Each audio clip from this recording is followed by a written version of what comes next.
এই দেশ থেকে মুসলমানদেরকে যদি তাড়াতে পারা যায়, তাড়াতে যদি নাও পারা যায়, তাহলে অন্তত মুসলমান কটাকে যদি পায়ের নিচে রাখা যায়, তাহলে সেটা আমাদের বিরাট কিছু। যে বর্তমান এই সমাজে কিছু উগ্র হিন্দুবাদী তথা মুসলিম বিদ্বেষী কিছু মানুষ এবং দল, তারা কোরআন এবং হাদিসের বিরুদ্ধে, নবীর বিরুদ্ধে এবং টার্গেট করে মুসলমানদের বিরুদ্ধে এমন কিছু বিষ বাক্য ছড়াচ্ছে, যেটা সমাজের পক্ষে অত্যন্ত ভয়ঙ্কর, ক্ষতিকর। ইতিহাস সাক্ষী, এই ধরনের আন্দোলন, এই ধরনের প্রোপাগন্ডা যারা চালিয়েছে তাদের পরিণতি ভালো হয়নি। দেশের পক্ষে সেটা কোনো হিতকর নয়, সেটা কোনো মঙ্গলজনক নয়। তবুও কিছু সংখ্যক মানুষ তাদেরকে সমর্থন করছেন। তারা ভাবছেন যে এই দেশ থেকে মুসলমানদেরকে যদি তাড়াতে পারা যায়, তাড়াতে যদি নাও পারা যায়, তাহলে অন্তত মুসলমান কটাকে যদি পায়ের নিচে রাখা যায়, তাহলে সেটা আমাদের বিরাট কিছু। দেশের কি উন্নতি হলো, দেশটা রসাতলে গেল কিনা, সে বিষয়ে আমাদের কোনো চিন্তা ভাবনা নাই। কোনো একটা সরকার আমাদের মাথার উপরে বসে থেকে 10 বছরের 15 বছরের মধ্যে দেশের কি উন্নতি করলো, দেশের কি ভালো করলো, কটা চাকরি পেলো, কটা কলকারখানা হলো, মানুষের কি কর্মসংস্থান হলো, এগুলা নিয়ে কারো মাথা ব্যথা নাই। শুধুমাত্র হিন্দু মুসলিম মন্দির মসজিদ, এই হয়েছে বর্তমান রাজনীতির প্রেক্ষাপট। যারা এগুলা নিয়ে রাজনীতি করছেন, আল্লাহর কাছে তারা বড় বেকায়দায় পড়ে যাবেন। আল্লাহ তাদেরকে কাউকে ছেড়ে দেবেন না। আমাদের ক্ষুদ্র প্রচেষ্টায় কোনো মানুষ যখন ইসলামের বিরুদ্ধে কিছু বলবে, সমাজের বিরুদ্ধে কিছু বলবে, তখন যুক্তিসঙ্গত আলোচনার মধ্য দিয়ে আমরা তাদের সেই যুক্তিগুলাকে ভেঙে দিতে পারি, আমরা তাদের সেই ভ্রান্ত যুক্তিগুলাকে মানুষের মধ্যে ছড়িয়ে দিতে পারি, যাতে করে যে সমস্ত মানুষ কম জ্ঞান রাখে, যে সমস্ত মানুষ এই সমস্ত বিষয় নিয়ে খুব বেশি গবেষণা করে না, তারা যাতে বিভ্রান্ত না হয়। কি হিন্দু, কি মুসলিম, কি অন্য সম্প্রদায়ের মানুষ, সকলের মধ্যেই কম বুদ্ধি সম্পন্ন মানুষের সংখ্যা বেশি, এবং এরাই কিন্তু কিছু সংখ্যক নেতা নেত্রীদের কথা শুনে, তথাকথিত পণ্ডিত মনে করে তাদের কথা শুনে এরা বিভ্রান্ত হয় এবং মানুষের উপরে চড়াও হয়। তখনই সমাজের মধ্যে চলে আসে একটা বিধ্বংসী আবরণ, যেটা আল্লাহও চায় না, যেটা কোনো সুস্থ মানুষও চায় না। যাই হোক, আজকে আমি আলোচনা করব কোরআন বিশ্ব মানবতার পক্ষে, বিশ্ব মানবকে তাদের অন্ধকার থেকে আলোর পথে ফিরিয়ে আনার জন্য, বিশ্ব মানবকে মানবতার দ্বার প্রান্তে পৌঁছে দেওয়ার জন্য আলোকবর্তিকা হিসেবে আল্লাহ রব্বুল আলামিন এই কোরআনকে আমাদের মাঝে প্রেরণ করেছিলেন। এই কোরআনের মধ্যে এমন কিছু তথ্য আছে, এমন কিছু বিষয় আছে, যে বিষয়গুলো শুধুমাত্র নির্দিষ্ট কোনো জাতির জন্য নয়, শুধু মুসলমানের জন্য নয়, শুধু হিন্দুর জন্য নয়, শুধু শিখ খ্রিস্টানের জন্য নয়। যেখানে আল্লাহ ইয়া আইয়ুহান নাস বলে সম্বোধন করেছেন, হে পৃথিবীর মানুষ সকল। এই কোরআন হলো মানুষের জন্য অবতীর্ণ কিতাব। এই কোরআন হলো মানুষকে সুপথ দেখানোর একটা কিতাব। এই কোরআন হলো মানুষকে অন্ধকার থেকে আলোর পথে ফিরিয়ে আনার কিতাব। এই কোরআন হলো হেদায়েতের সর্বোচ্চ গ্রন্থ, সর্বশক্তিমান, সর্বশ্রেষ্ঠ, পৃথিবীর সমস্ত ক্ষমতার ঊর্ধ্বে যে ক্ষমতা, সেই আল্লাহ সুবহানাহু ওয়া তাআলা কর্তৃক প্রেরিত একটা সর্বোচ্চ মানবিক গ্রন্থের নাম হলো আল কোরআন। সেই কোরআনের একটা আয়াত পরিবেশন করলাম, সূরা বানী ইসরাঈলের 70 নম্বর আয়াত। এই আয়াতের মধ্যে আল্লাহ বলছেন, আমি বানী আদমকে ভালোবাসি।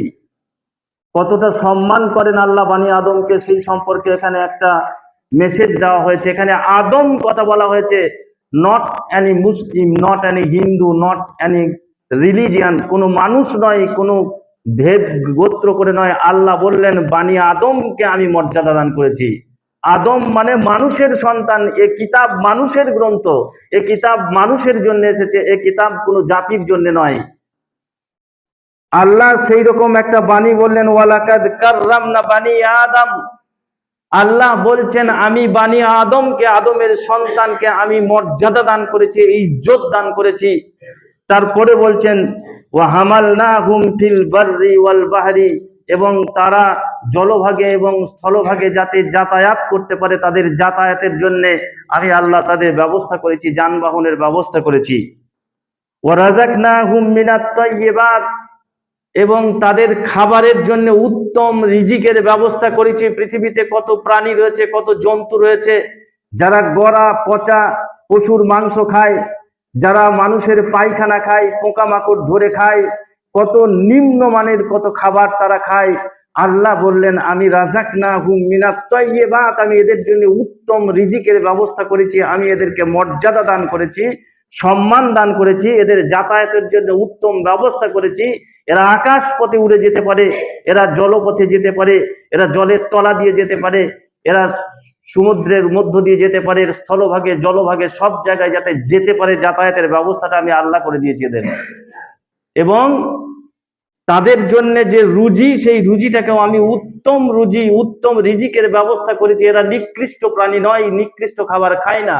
তত সত্ত্বেও কিছু মানুষ আছে যারা মদের মতো নিকৃষ্ট খাদ্য তারা ভক্ষণ করে থাকে। ভালো জিনিসকে পচিয়ে মদ তৈরি করে সেই মদ খায় মানুষ। আল্লাহ বললেন আমি এদের জন্য তাইয়্যিবাত, উত্তম রিজিকের ব্যবস্থা করেছি। সেই উত্তম রিজিককে ছেড়ে দিয়ে এই মানুষ গাঁজা খায়, মদ খায়, সুদ খায়, এরা অনেক নোংরা আবর্জনা জিনিস খায়। যারা এই সমস্ত জিনিস খায়, এই হারামখোররা, এই সুদখোররা, এই মদখোররা, এই গাঁজাখোররা অনেক সময় গাঁজাখুরি কথা বলে, এবং কোরআনের বিরুদ্ধে দেখবেন যারা মন্তব্য করছে তারা সব ওই দলের লোক।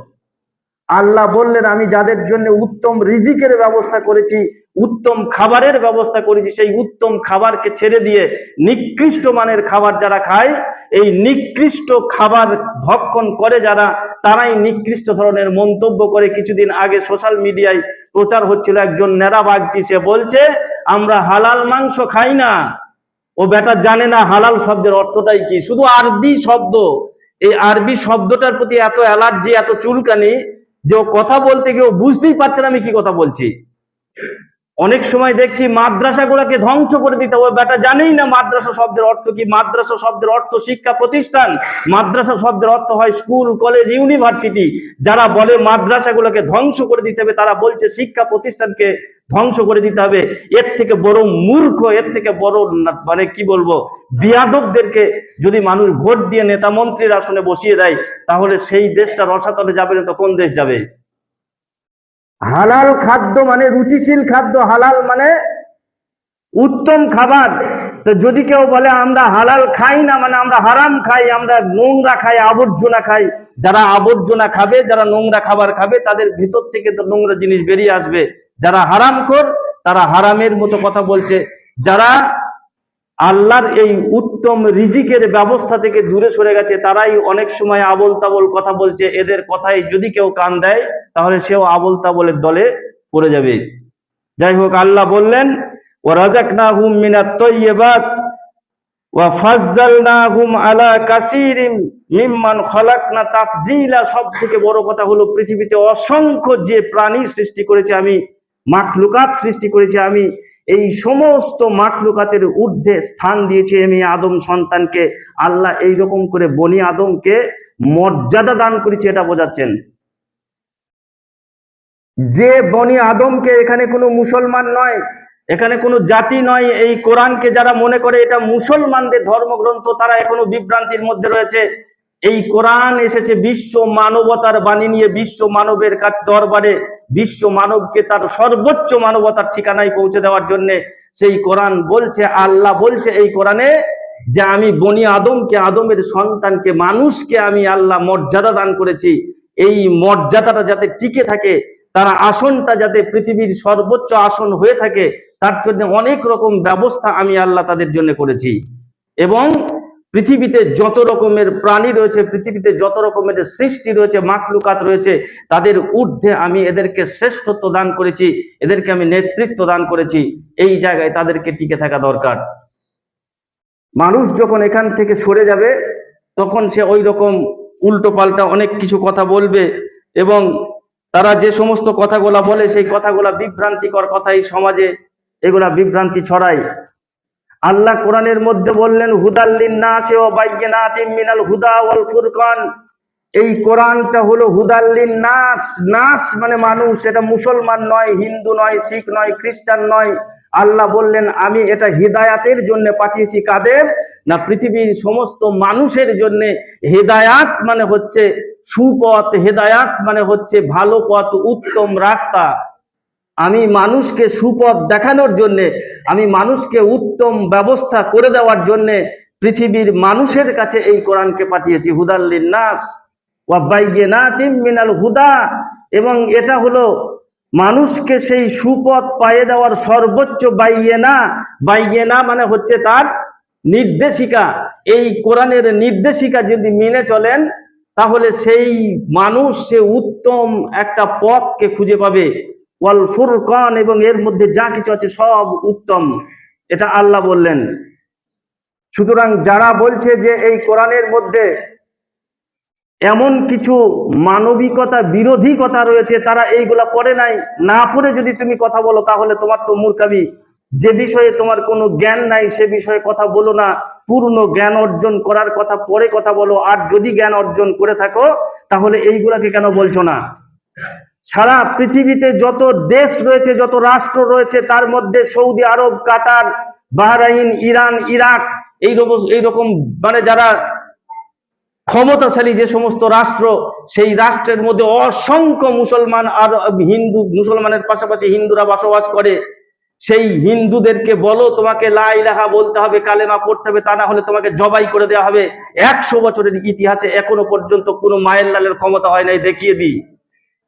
কোরআন যদি মানবতার বিপক্ষে হতো, তাহলে কোরআন যদি হিন্দু ধর্মের বিরুদ্ধে হতো, তাহলে পরে সৌদি আরবের মতো দেশ, কাতারের মতো দেশ, ইরানের মতো দেশ, ইরাকের মতো দেশ, ওই সমস্ত দেশের মাটিতে একটা হিন্দু টিকে থাকতে পারতো না, তাদেরকে সব জবাই করে দিত।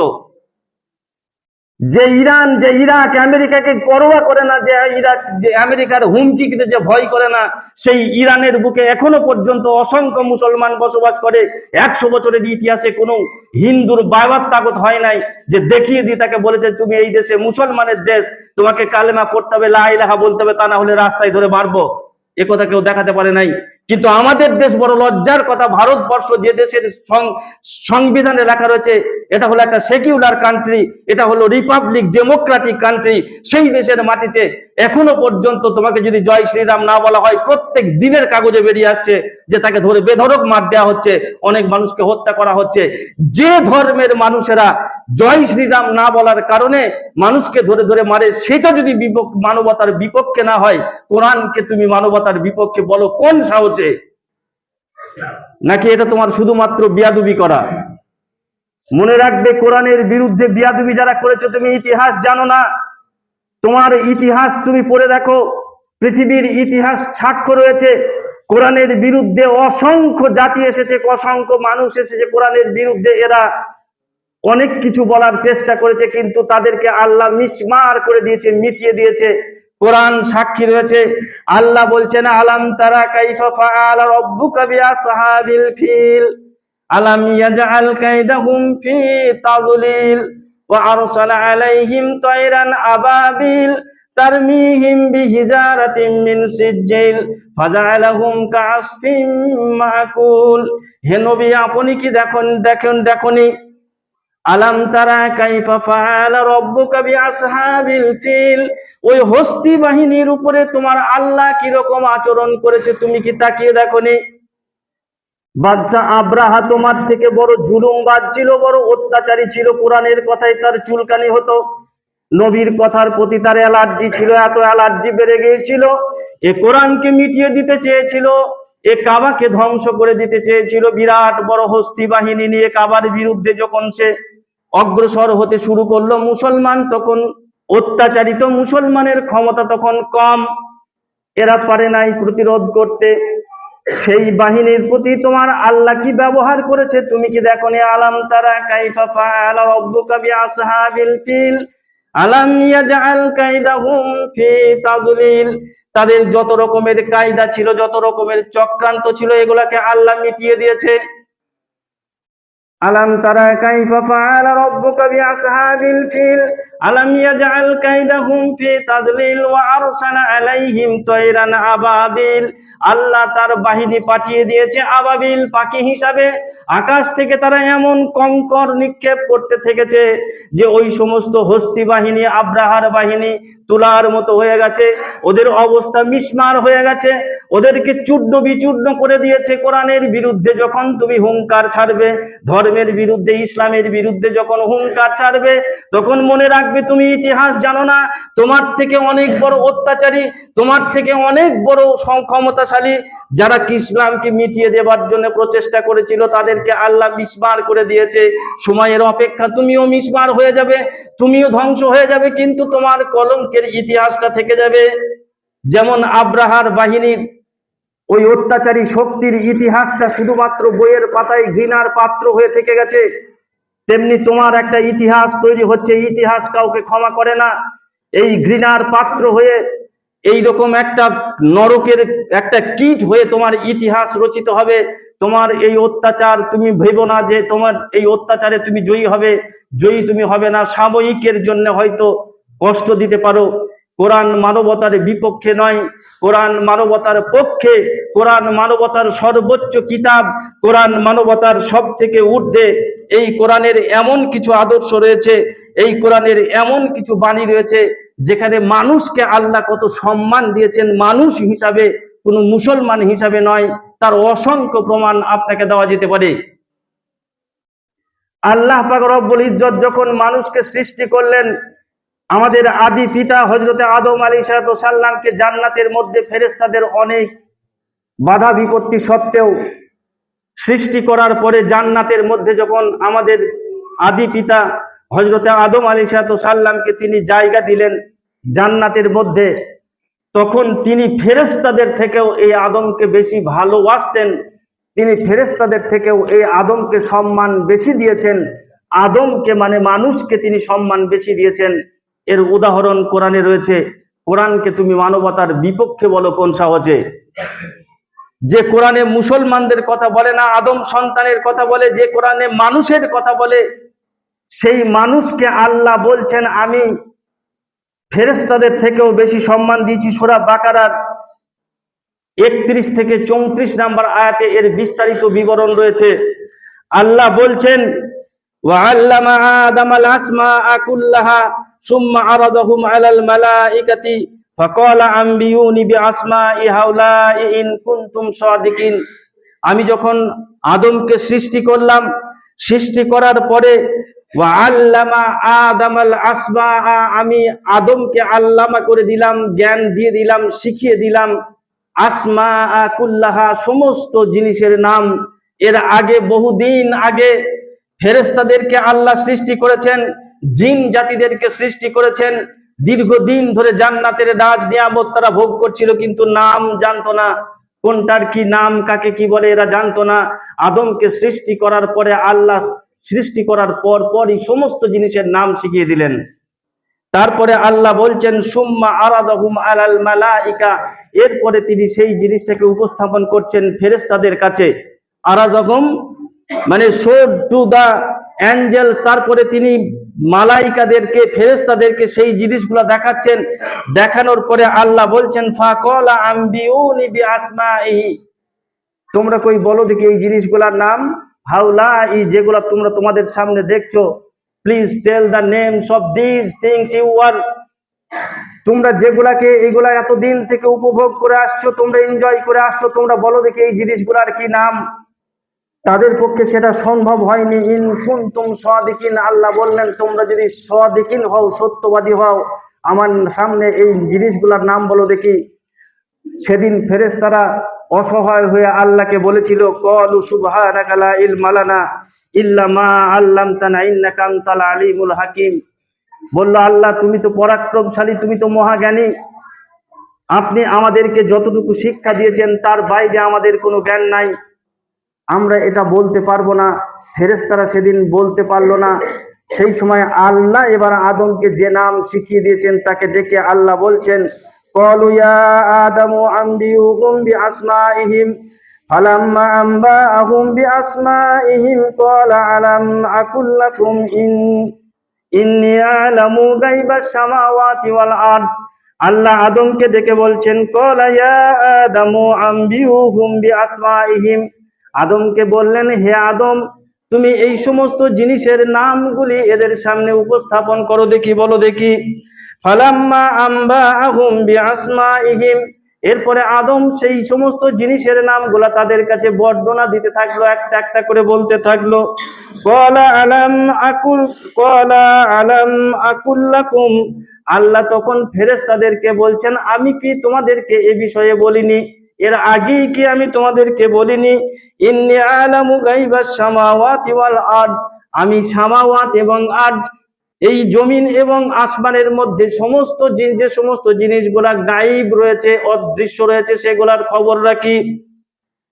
ওয়ালামু মা তুবাদুনা ওয়া মা কুনতুম তাকতুমুন, তোমরা যেগুলা প্রকাশ করো এবং যেগুলাকে গোপন রাখো সে বিষয়ে আমি জ্ঞান রাখি, তোমরা বলতে পারলে না। ওয়া ইয কুলনা লিল মালাইকাতি ইসজুদু ইল্লা ইলা আদামা ফাসাজাদু ইল্লা ইবলিস আবা ওয়াস্তাকবারা ওয়া কানা মিনাল কাফিরিন। এরপরে আল্লাহ এত সম্মান দিলেন আদমকে, বনি আদমকে তিনি এত সম্মান দিলেন যে ফেরেশতা জীবনে কোনোদিন অন্যায় করে নাই, পাপ কাকে বলে জানে নাই, যারা শুধুমাত্র আল্লাহর আদেশ মানার জন্য সর্ব অবস্থায় প্রস্তুত। তবে আল্লাহ কোন সময়তে ইসরাফিল ফেরেশতাকে ফুঁক দিতে হুকুম দিবেন, সিঙ্গারে পৃথিবীকে ধ্বংস করব, কত হাজার বছর পৃথিবী টিকে আছে, এখনো কতদিন থাকবে ভবিষ্যতে আমরা কেউ জানি না। অথচ সেই ইসরাফিল ফেরেশতা সিঙ্গারে রেডি হয়ে তারা সে দাঁড়িয়ে রয়েছে, আল্লাহ হুকুম দেবে কিনা আমি বাঁশি বাজাতে শুরু করব। তার ঘুম নাই, তার খাওয়া নাই, এক পায়ে এক ভাবে দাঁড়িয়ে রয়েছে কোটি কোটি বছর ধরে। এই রকম উত্তম মানের সৃষ্টি যারা, সেই ফেরেশতা, এই ফেরেশতাদেরকে আল্লাহ বলছেন, ওয়া ইয কুলনা লিল মালাইকাতি ইসজুদু ইলা আদম, তিনি সেই মালাইকাদেরকে বললেন, তোমরা আদমকে সেজদা করো, এর কাছে তোমরা বশ্যতা স্বীকার করো। ফাসাজাদু, তখন তারা সবাই সেজদা করলো, ইল্লা ইবলিস, শুধু ইবলিস করলো না। আবা ওয়াস্তাকবারা মিনাল কাফিরিন, সে আবা অহংকার করলো, ইনকার করলো, ওয়াস্তাকবারা সে গর্ব করলো, অহংকার করলো, তার কারণে সে সেজদা করলো না, এবং সে চিরদিনের জন্য কাফিরের খাতায় তার নাম লেখা হয়ে গেল। এই যে মানুষকে সম্মান আল্লাহ দিয়েছেন, ফেরেশতাদের থেকেও বেশি সম্মান। ফেরেশতা মণ্ডলী আল্লাহর এত সেবা করে, এত মানে হুঁয়ে হাজির যাকে বলে, এই রকম করে জীবন যাপন করা সত্ত্বেও সেই ফেরেশতাদের ঊর্ধ্বে স্থান দেওয়া হলো মানুষকে। সেই মানুষকে আল্লাহ বলবেন যে তোমরা পাও, যেখানে পাও সেখানে ধরে কাটো আর মেরে দাও, তাহলে তোমরা মুসলমান হয়ে যাবে। এর থেকে বড় বিয়াদবি, এর থেকে বড় মিথ্যাচার আর কি হতে পারে? আল্লাহ যে মানুষকে এত সম্মান দিলেন, আল্লাহ যে মানুষকে এত মর্যাদা দিলেন, আল্লাহ যে মানুষকে সমস্ত সৃষ্টির ঊর্ধ্বে স্থান দিলেন, আল্লাহ যে মানুষের শ্রেষ্ঠত্বকে টিকিয়ে রাখার জন্য কোরআন পাঠালেন, সেই কোরআনটা মানুষের রচিত কোনো কিতাব নয়। জালিকাল কিতাব, এটা আল্লাহর ঐশী গ্রন্থ, মহান আল্লাহ রব্বুল ইজ্জত কর্তৃক প্রেরিত, এটা আসমানি কিতাব। এই কিতাবে কিছু বলা আছে, মানে আল্লাহ বলেছে যে আল্লাহ তার সৃষ্টিকে এত ভালোবাসেন, যে আল্লাহ মানুষকে এত মর্যাদা দেন, সেই আল্লাহ কোনোভাবেই বলতে পারেন না যে মানুষকে পাও আর ধরে ধরে মারো, হত্যা করো। আল্লাহ হাদিসের মধ্যে এসেছে, আল্লাহ রসুল বলছেন, যারা এই দুনিয়াতে বেঈমানি করে, মুনাফিকি করে, আল্লাহকে অস্বীকার করে, আল্লাহ যদি এই দুনিয়ার মূল্যটাকে ধরতো, তাহলে ওদেরকে এক চুমুক পানি পান করতে দিত না, পানির অভাবে ওদেরকে মেরে দিত। আল্লাহ হও বললে হয়ে যায়, আর আল্লাহ কুন ফায়াকুন শব্দের দ্বারা সব ওলট পালট করে দিতে পারেন। সেই আল্লাহ যে জীবনে কোনোদিন একটা বারের জন্য আল্লাহকে আল্লাহ বলে ডাকে নাই, তাকেও আল্লাহ খেতে দেয়। আল্লাহ এত বড় মেহেরবান, আল্লাহ এত বড় দয়াবান। যে আল্লাহকে জীবনে কেউ কোনোদিন ডাকে নাই তো ডাকে নাই, আল্লাহর বিরুদ্ধে শুধু দোষারোপ করেছে, গালাগালি করেছে, দেয়ার ইজ নো গড বলেছে, এদের মতো বেঈমান, মুনাফিক, এদের মতো নাস্তিকদেরকেও আল্লাহ পৃথিবীর বুকে চলমান চলাচল করার, টিকে থাকার অধিকার দিয়েছেন, অক্সিজেন দান করেছেন। সেই আল্লাহ বলবেন যে মানুষকে হত্যা করো, মানুষকে হত্যা করার হুকুম দেওয়ার আল্লাহর প্রয়োজন ছিল না, শুধু কুন ফায়াকুন বললেই সব হয়ে যেত। আল্লাহ সেটা করেননি, এদেরকে সময় দেওয়া হয়। সুতরাং এই কোরআন মানবতার বিপক্ষে নয়। মানুষকে হত্যা করা তো দূরের কথা, মানুষকে গালি দিতে কোরআন নিষেধ করেছে। মানুষকে গালি দেওয়াটা ইসলামের দৃষ্টিতে অপরাধ। সহিহুল বুখারী হাদিস নাম্বার 48 কিতাবুল ঈমান অধ্যায়ে এসেছে, জায়েদ রাদিয়াল্লাহু তাআলা আনহু হতে বর্ণিত, তিনি বলেন, আব্দুল্লাহ ইবনে মাসউদ আমাকে বললেন যে রাসূলুল্লাহ সাল্লাল্লাহু আলাইহি সাল্লাম বলেছেন, সিবাবুল মুসলিমি ফুসুকুন, যে লোকটা কোনো মুসলিমকে গালাগালি দেয় সে লোকটা ফাসিক, সে লোকটা পাপী, সে লোকটা অন্যায়কারী, অপরাধী। এখানে আবার চুলকানি ধরবে, মুসলিমকে গালাগালি দেয় তার মানে হিন্দুদেরকে মনে হয় দেওয়া যায়। বিষয়টা এরকম নয়। মুসলিম কোনো জাতির নাম নয়, ইসলাম কোনো ধর্মের, ইসলাম একটা ধর্ম, এই ধর্মের আওতায় যারা থাকে তারা মুসলিম। মুসলিম মানে হচ্ছে রেস্ট্রিক্টেড। সৌদি আরবের মধ্যে যারা মুসলমান নয়, অমুসলিম, তারা মুসলিম, কিছু কিছু দ্বারা গ্রামার ব্যবহার করে, শব্দ ব্যবহার করে। ওখানে মুসলিম বলতে বোঝায় আমরা যদি একটা গরুকে, একটা ছাগলকে মাঠের মধ্যে যখন বেঁধে দিয়ে আসি, চারিদিকে ফসল রয়েছে যাতে কারো ফসল খেতে না পারে, একটা লম্বা দড়ি নিয়ে যে একটা মজবুতে দিক ধরা দেওয়া বলি, ওই দিক ধরাটা দিয়ে দিলাম, দড়িটার দূরত্ব দেখে নিলাম, তারপরে সবুজ ঘাস লক লক করছে, ফসল লক লক করছে, কিন্তু ওই ছাগলটার, ওই গরুটার ক্ষমতা নাই ওই দড়িটার বাইরে এক হাত দূরে গিয়ে কোনো ফসল খায়। ওই গণ্ডির মধ্যে আবদ্ধ থাকে, যে তার নাম মুসলিম।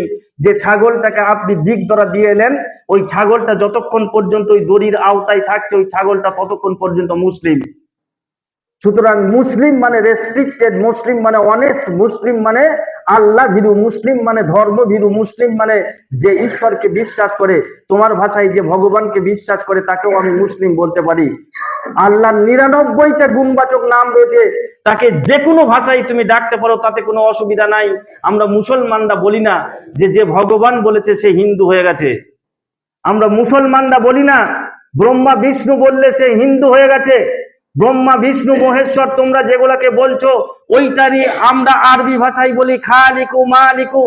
আল্লাহকে বলি সৃষ্টিকর্তা, আল্লাহকেই বলি ধ্বংসকর্তা।